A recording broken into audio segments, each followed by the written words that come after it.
ANC President Cyril Ramaphosa outlined the party's key 6 priorities for 2026. As the country heads to local government elections, the party will focus on improving basic services, speeding up economic transformation, inclusive growth and job creation, as well as organisational renewal. Does the party still have the willpower and public trust to achieve this? Political analyst Professor Mzikayise Binza, who's also the Director for Academic Enterprise and Services at the Central University of Technology, joins us now. Professor, good to speak to you now. Thanks so much for joining us. Your immediate reaction to those assurances and promises by ANC President Cyril Ramaphosa yesterday? Thank you, sir, and thank you to the newsroom listeners. My answer is that it's going to be very much challenging for the ANC, regardless of it having a century plus years, to achieve all the 6 objectives, except that one of ANC renewal alone. I mean, we have seen after the last national elections how it dwindled, and we have seen how the support on the ground have actually declined as well. So it's clear actually that with the emerging of President Ramaphosa in the national elections, when he started the GNU, that even in local government, then there's going to be a number of coalitions. Yes, there will be a number of municipalities that the ANC will win alone, but many of them, including the metropolitan municipalities, category A, will be, of course, led via coalition. I'm reading a statement here that says both 2016 and 2026 statements promise identical solutions to corruption, service delivery, and economic transformation challenges. It almost seems a regurgitation of what the ANC has promised and assured the electorate over the years. Is it possible that in 2026, ahead of this year's local government elections, that any of this will come to fruition? I mean, the ANC has no choice as a governing party but to transform the economy. And you must also understand that what the ANC basically has done is that in the 2026 elections, those were the elections led by President Zuma.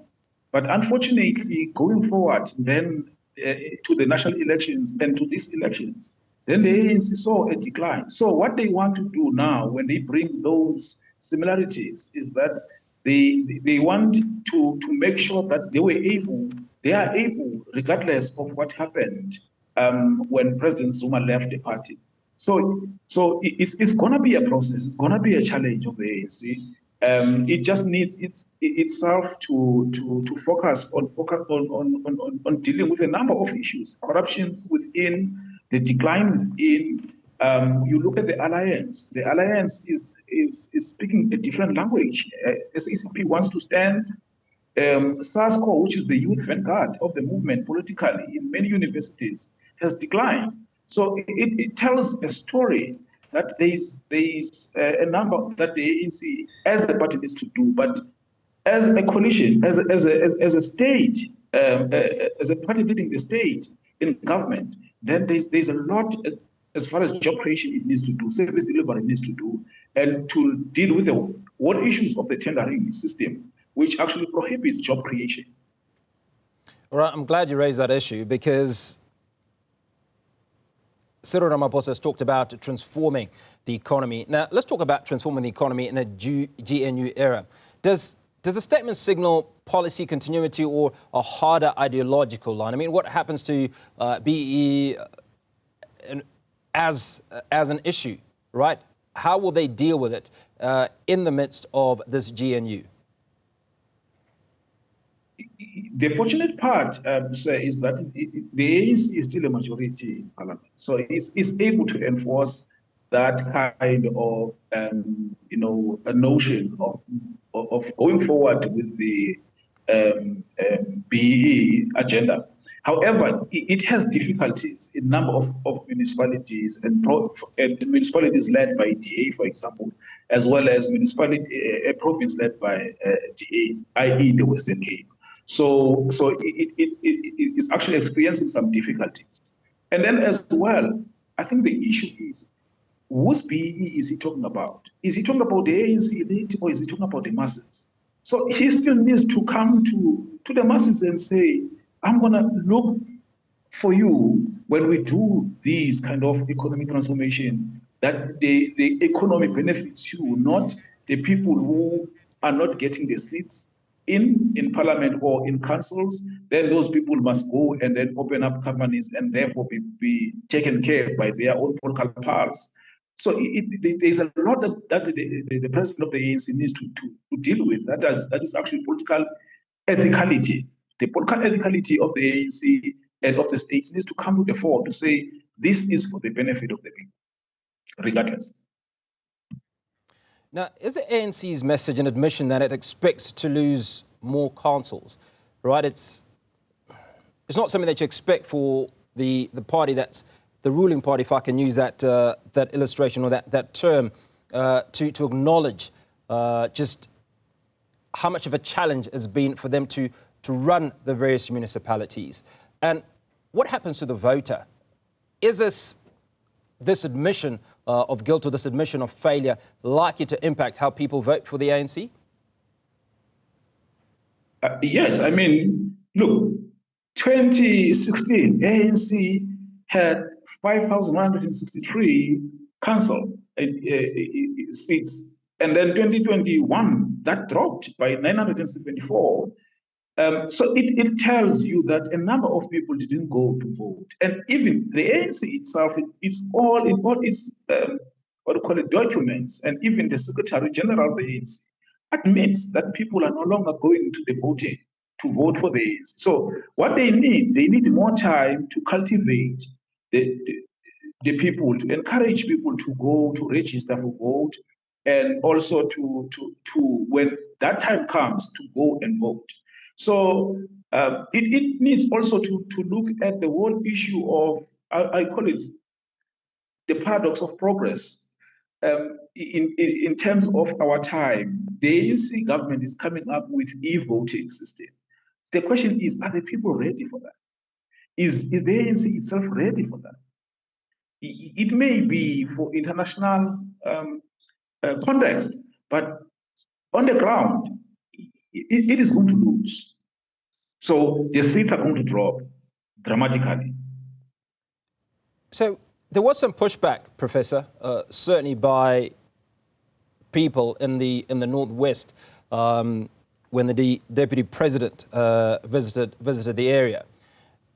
However, in contrast, this is one of those areas where the ANC, despite the poor levels of service delivery, is still the ruling party. What in your mind has led the ANC to enjoy this amount of voter support, if you will, despite the catastrophic challenges that they're facing with service delivery? Generationally, sir, and the listeners, is that there are still a lot of people who are appreciative of what Mandela did, of what like the ANC of Mandela. So when they see the ANC, they see Mandela. When they see the ANC, they see what do you call it, President Thabo Mbeki. So and those people are still around and they are still talking about the ANC. But that is why the ANC is basically, what do you call it, getting much support on the ground. Yes, there are councillors, there are wards that are very vigorous, that are actually hard at work. There are councillors who give their all to lead the people. But it's been mixed by a number of those who are not doing their part. And that actually affects the people to lose faith, they affect the people to lose that kind of enthusiasm to go back to the stage and actually vote. And the second part is that who is voting? Is the people voting, are they informed? Or are they the people who have lost hope already and who say, no, I'm doing nothing. And if there's somebody who says to me, I can have a glass of beer afterwards, then let me go. So I think we still need to get into a deeper research to say who is voting, by the way. Is it the unemployed, the people who have really lost hope, or is it you and me? Because a number of the informed people are not voting for the ANC. They are sitting at home. They are looking at the TV and talking on WhatsApp and a number of using a number of gadgets to talk about what is happening in the country, to talk about what is happening in the voting elections. Now, Professor, one of the most common threads has been obviously the conversation around renewal. Now, what does it mean in practice? Who gets removed, who gets prosecuted, and who loses deployment protection? Yeah, you see, I think, say, we must start the whole issue of renewal on to what extent is the ANC increasing its number? The ANC has been sitting around 1 million or less, or plus 1 million. In groups in renewal.